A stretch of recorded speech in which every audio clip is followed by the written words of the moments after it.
Dua truk tronton Fuso Nopol B9529 PEU mengangkut berbagai jenis pakaian yang dikemudikan Parimin Sipayung sedang melaju kencang dari arah Rantau Perapat menuju Medan, namun naas, truk yang dikemudikan Parimin menabrak dinding bak sebelah kanan truk tronton Fuso dengan Nopol BK 8953 CB mengangkut cat yang dikemudikan Bom Naibaho.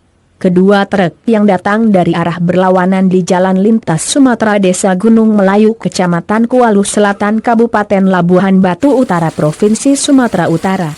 Akibatnya insiden tersebut, satu orang sopir truk tronton Fuso, Parimin Sipayung umur 51 tahun, warga Jalan Ragi Hotang Saribu Dolok Selima Kuta Kabupaten Simalungun tewas di tempat. Sementara 3 orang penumpang truk tronton Fuso lainnya mengalami luka ringan pada bagian kepala dan tangan. Kecelakaan ini berawal saat truk tronton Fuso mengangkut berbagai jenis pakaian berkecepatan tinggi datang dari arah Rantau Perapat menuju Medan dengan kondisi oleng. Akibatnya, truk menghantam dinding kabin dan bak sebelah kanan truk Fuso mengangkut cat datang dari arah berlawanan. Kedua truk Fuso laga kambing hingga lengket dan menutup badan jalan.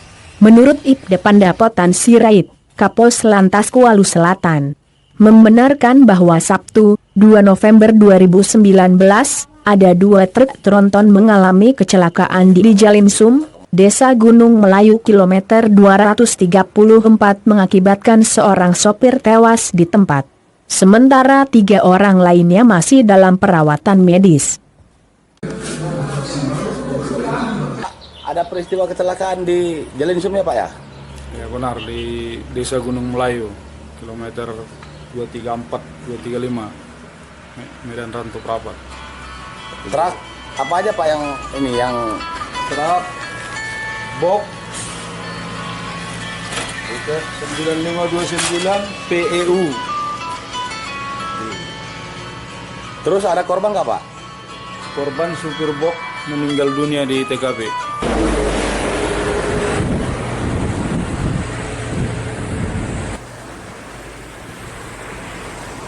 Dari Labuhan Batu Utara, Irfan, Mona Lisa, mengabarkan.